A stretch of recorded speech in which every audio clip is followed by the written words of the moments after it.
it's Jocelyn again, and I am here to tell you about some tips about race day and race day prep and all of that. So I have a couple of things here laid out to talk about that we'll go through all of it. But first I wanted to just talk about kind of like leading into a race and, you know, the day before a race or even 2 days before a race. I like to make sure I get everything together, packed up so I don't forget anything.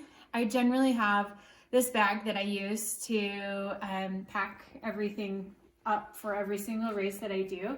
And there are some things that I just keep in there because it's just easier so I don't forget to pack it. But I make sure 2 days before the race, I have everything laid out and then ready to go into the bag or bags to be able to take to that race day, to that transition, and set everything up for my actual race day. So then the day before, always make sure I have a good dinner. I try to load up that day more at the beginning and then kind of taper throughout the day. So then I kind of go to sleep, not full, but not hungry. So then I wake up on race day and I'm actually hungry because, you know, I'm sure you've all experienced like race day jitters where you don't want to eat anything and you just don't want to stomach anything and nothing sounds good. And so to kind of combat that, like I don't have a massive dinner the night before. I mean, I have a dinner where I'm satisfied, but not full. So the next morning I'm actually hungry and ready to eat and wanting to have a good breakfast. So for breakfast, I typically have applesauce with some protein powder and a banana. It goes down really easily and it doesn't like upset your GI system. If you have any race day nerves or anything like that, it really sets in there nicely and it doesn't, you know, upset your stomach like something like with high fat or really, really high protein that can kind of upset your stomach at times. So that's pretty much the day before and leading up into the race.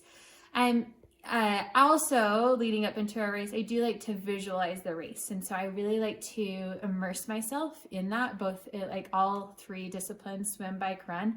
And I even run through transition in my mind. So I know exactly what I'm going to do when I run into transition. I need to put helmet, shoes, glasses on, and then get out of transition. And then I visualize what that bike is going to be. And I visualize good, positive things happening during the whole race. Because if you can't see it, you can't believe it, so you can't manifest it, is what I feel like you need to have happen. So then when I get to transition, I have my bike that is already tuned up because you want to make sure that everything is in working order before you actually get to the race site or the race place. And so I have a great mechanic in town that I have tune up my bike and make sure that everything's in working order. When I actually get into transition, I always pump my tires race morning to the correct whatever I'm doing for that race. Something else I always do is I actually, I've had too many races where I've had brakes rubbing. And so I always lift up and check that my brakes aren't rubbing. These are rim brakes on this bike, so they better not, not rim brakes, disc brakes, so they better not be rubbing. But I've had problems with rim brakes rubbing in the past as well, and I'll do the same for the back tire. Make sure that it's not rubbing.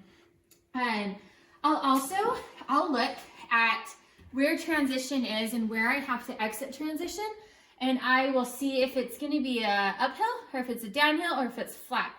Because that's important to know for what gearing you're in on your bike. So you don't want to like be in a really hard gear and then have to leave transition and go up a hill because you might fall off your bike, but it's just not fun anyway. But you also want enough gearing on there where if you're going down a hill, you're still going to be able to put some pressure on those pedals and get up to speed quickly. So make sure you're in a great gear for leaving transition. And then if there is anything wrong with your bike, like don't worry, because a lot of times at race sites there's race mechanics on site, bike mechanics on site to help you with any last minute things that might be wrong. But you don't want to wait for something till race day that you know is wrong to get it fixed there. So there are a couple of little things that I always do make sure that I bring with me to transition, just as a just in case type of thing. So I'll just lift this up. I have a bike tube, just in case, you know, for some reason something happened and I need to replace a tube real quick. I have a bike tube to be able to do that without getting into my flat pack. These are loved, and but I think there were like 100 zip ties that I had in there, and so I've gone through quite a bit in the last couple of years. But zip ties, you just don't know why you're gonna need them, but for some reason, sometimes you just do. So it's always good to have, along with tape, which I don't have here, but I always bring an electrical tape of some kind, just to, if for some reason I needed to tape something, which you wouldn't think you would ever have to, but for some reason I have had to in the past. So I have just like a little hex wrench that has all three of the sizes that I need for my bike right here. So it's a 4, 5, and 6, which is super helpful just for last minute things. Like if I find something that's loose real quick, I can tighten it myself and not have to wait in line for a bike mechanic at the race. I have scissors, because I've also found things that I just always need scissors for. And so I now always have them in that bag, just in case I need to cut something of some kind. So, and then this is a bike chain loop.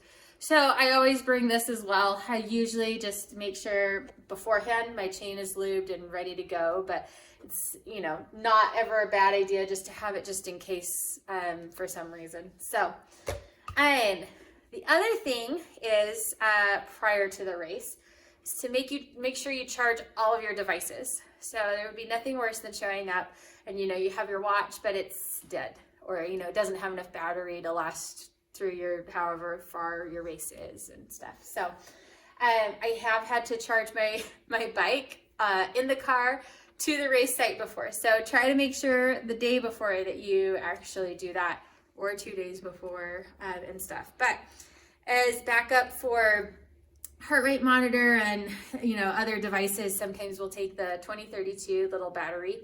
And so I will always put that also in my transition bag pack, just in case. You also never know, you know, you're packing for yourself, but you can always help those athletes around you if they've forgotten something and you're super prepared. It'll make you feel good, have a better race. So always have that battery pack. So for the actual race morning, I did talk about being there already, but I always have my kit laid out in the morning. So I'll have kit, socks, underwear, whatever else I need with that.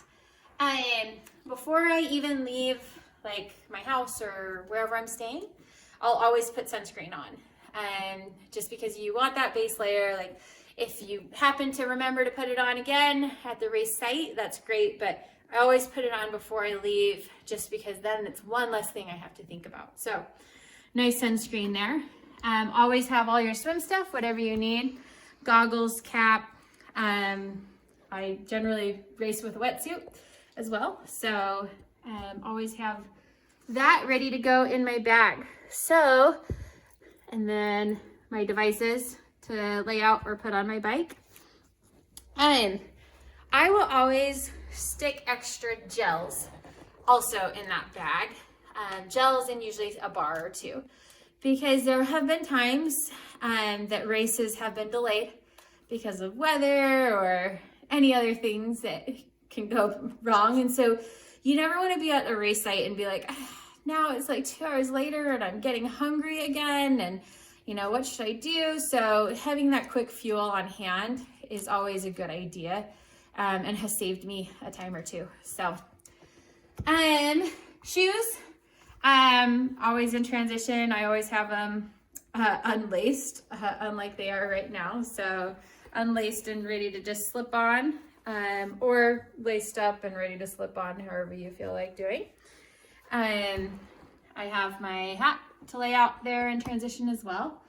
So Generally also at race sites, they will have extra water and fluid, but I don't ever want to have to rely on that because sometimes there's lines and sometimes they don't have it or sometimes you can't find it. So I always make sure that I have at least one extra water bottle of fluid when I get to the race site, just in case. You always want those just in cases.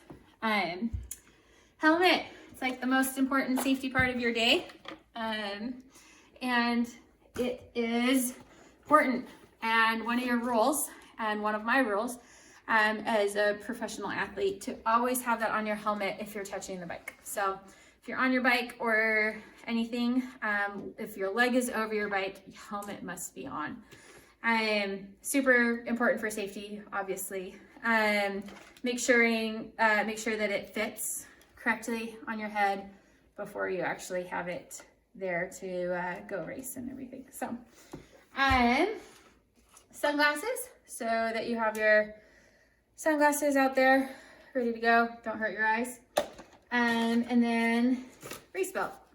So I still have my number on from my only race this year, Ironman New Zealand. So just having that race belt there. I actually usually keep mine clipped and I slip it on over my head and then pull it down because it's just easier. You don't have to like worry about clipping it because a lot of times you're just trying to hurry and you're like, I can't get it just right.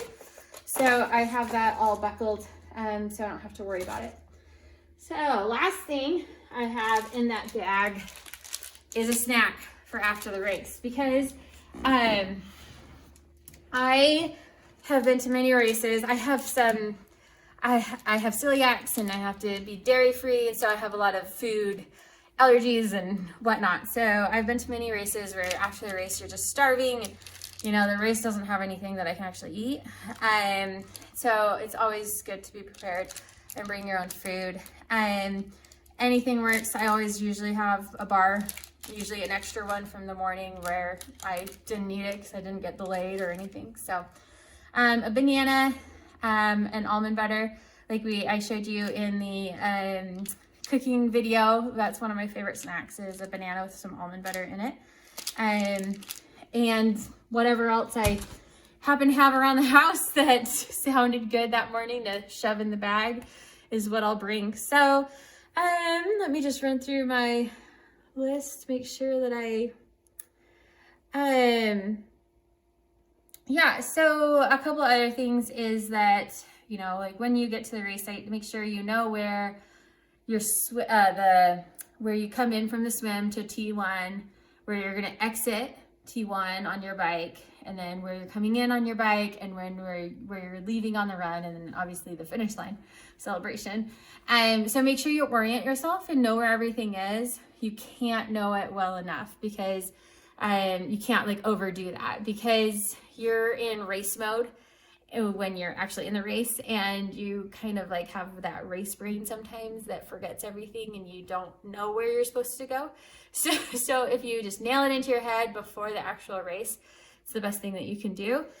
The other thing is if it's possible, sometimes I will drive the bike or the run course just to see it, or sometimes I'll bike the run course just because sometimes it's on sidewalks and places that you can't drive. So just to see it, orient yourself where you're supposed to turn, and where an aid station might be or where halfway is and stuff like that. So you just know roundabout, get your bearings and whatnot. Another thing is for the swim start, I fortunately am able to warm up most races, so I'm able to get in the water and get used to that temperature of the water, whether it be cold, hot, just right, whatever.